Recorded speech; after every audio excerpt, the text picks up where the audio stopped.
Shalom, everyone. This is old Rabbi Mike. Just pulling up a chair and wanting to chit-chat with you for a minute. I want to make it kind of, not domesticated, but very at ease. Because a lot of people don't know too much about their Jewish heritage or Jewish heritage, period. But if you think of the Bible, it all goes back to that. So just think of the Bible when you think of Jewish. The scriptures, the Bible, the people of the Bible. That's all you need to say. And I was talking to a middle-aged lady, and she follows a couple of Jewish people on TikTok, and she was saying, "Oh, they're so funny. They're so wonderful. The way they don't eat cheese and meat together, the things they do, the way they laugh and talk." And it reminds me of Adam Sandler, his little Hanukkah, Moranica little video. You can laugh a little bit because sometimes we take serious things, and our beliefs in Yah are serious. And the way we worship Him is serious, the way we live is serious. But sometimes we need to let a little steam off and just loosen the tie up and just take time with family and friends to say, how are you doing? Are you all right? Everything going okay? Well, tell me about it. So this is a tell me about it time. And our little Torah lesson this week is a little bit longer. It's like 25 minutes, but I wanted to kind of give the condensed version today. Water it down later and make soup for everybody, but this is a condensed version in the can, still in the can. We talked about making a sanctuary, and Exodus speaks about that quite much moving forward from chapters 25 on to 40.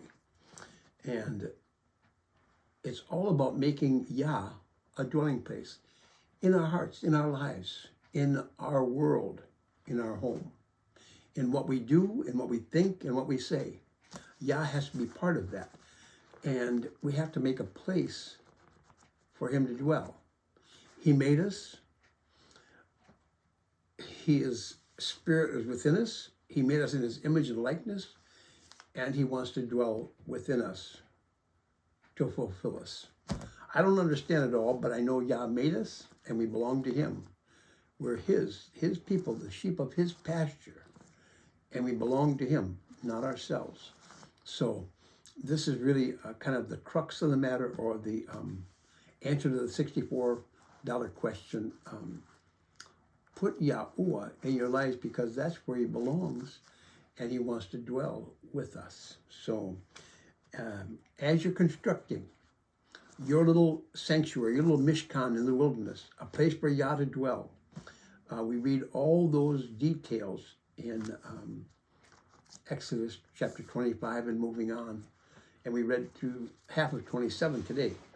But it's very important for us to make that place for Him to dwell, and for others to be able to find Him when we open our minds, our hearts, our lives, our homes to them. And so I'm grateful to Yah for all that He's done in our lives, and I want Him to do that much and more for each and every one of your lives. And He can. He's able, trust me. And I wanted to read a tiny bit out of Tehillim 62. And it kind of says it better than I can. I was, before I do that, just one little small joke, a little light, little humor.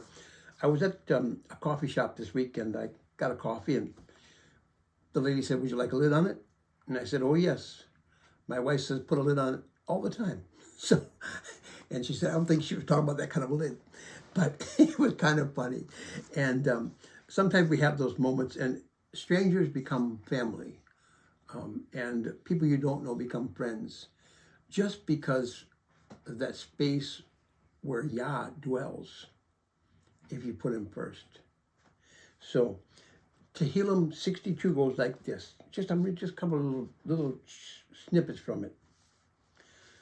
For God alone, that's Yahuwah, His name.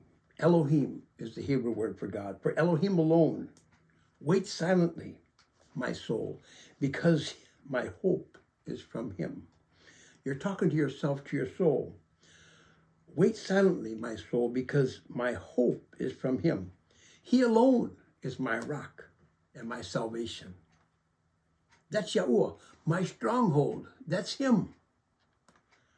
I shall not falter. Upon Yahuwah rests my salvation and my esteem, my glory. He's the rock of my strength. My refuge is in him. Verse 9, trust in him at all times and at every moment, O people. Pour out your hearts before him. Yahuwah Elohim. God is a refuge for us, Selah. He's a refuge for us. Let Yahuwah be a refuge for you, a stronghold. Let him in. Make a place welcome for him. Remember, he's the sovereign above all kings, the mighty one, when there is nothing else, before there ever was anything. And after it all will be done, he alone will be sovereign over all. Bless Yahuwah, the Blessed One. Bless him for all eternity. You guys have a great week, and I hope to see you again back soon. Until then, shalom. Love y'all. Bye-bye.